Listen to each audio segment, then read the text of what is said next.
Hello and welcome to another Raggy's Beer Review. So today we're going over to Red Dog Ales, based in Ilkeston, and this is the Campbells Premium Bitter, 4.4%. I'll read what it says. A traditional, glowing best bitter made with the finest pale malts, paired with medium crystal, bringing out the stunning chestnut hue. Full English hops sit alongside this classic. Bottle conditioned, which means don't shake it up. And, because, nice pop of smoke there from the pour. You can see the smoke now coming out. Wow. And here we go.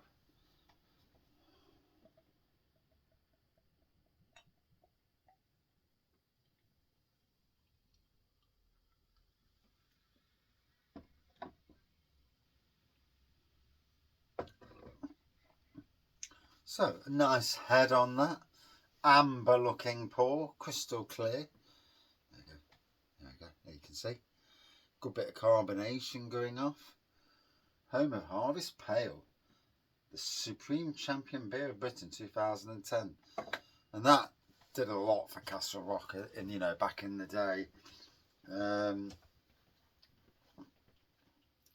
Their beer was literally everywhere at one stage.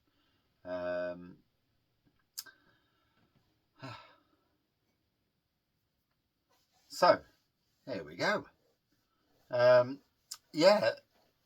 good fellow Red Dog Ales. Done a collaboration brew, I think it was yesterday, with Lenton Lane Brewery, who seem to be doing a lot of collabs these days. I'm not sure what that's for, whether they've got their own beer festival coming up or what. Don't know.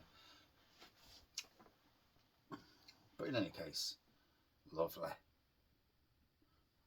Right, let's dive in. Yeah, it's got that best bitter aroma to it.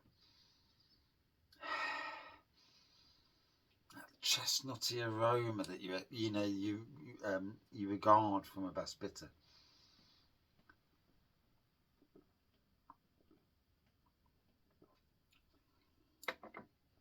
Ooh.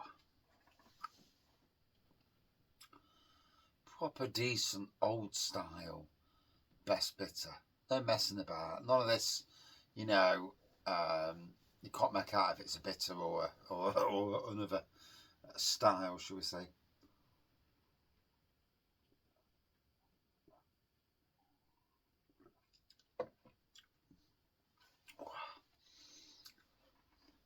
Good twang to it as well.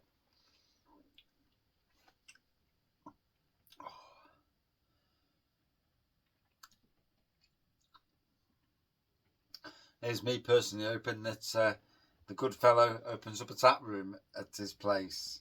But if the beers are selling and he doesn't need to open a tap room, then that's fantastic. It's a big venture to start your own brewery, paying rent on it and all that, and earning enough pennies to survive. And in this day and age, when you look at the brewery world and what's going off, the collapse of Ibria and the dominance of the macro breweries, which is obviously sad.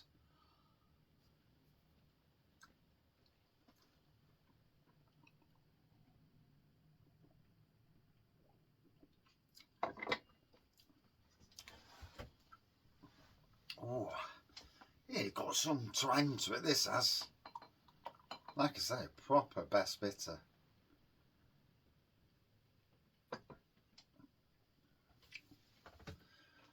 And no brewery can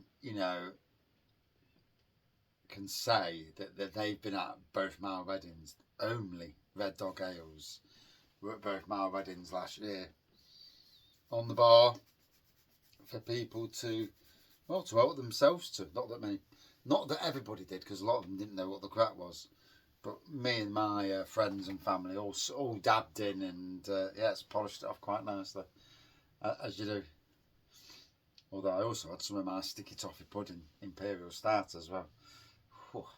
Now that was something else, that was. Bloody hell. I am tempted to brew it again and go down that avenue again, because and then barrel age it for so many months as well, and you know, just to get some beer.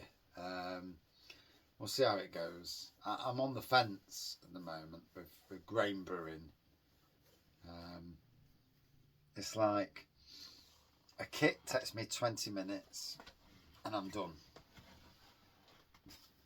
Grain brewing, literally 5 hours. A lot more mess. And 5 hours versus 20 minutes for me is a lot of time. I could be doing a lot of other stuff in them 5 hours. Yeah. Not being a commercial brewer, the grain brewing, I'm on the wall. I'm absolutely on the wall with it. I see the good side of grain brewing. You can brew stuff that you literally can't get in a kit. And the results are, I mean, I've done a Citra Pale, and it looked as good as anything from any craft beer brewery. The colour was immense, thick, hazy as they come, yellowy orange pale ale, and it just looked like orange juice, and it tasted amazing. But yeah, I'll have to have a good think about those things.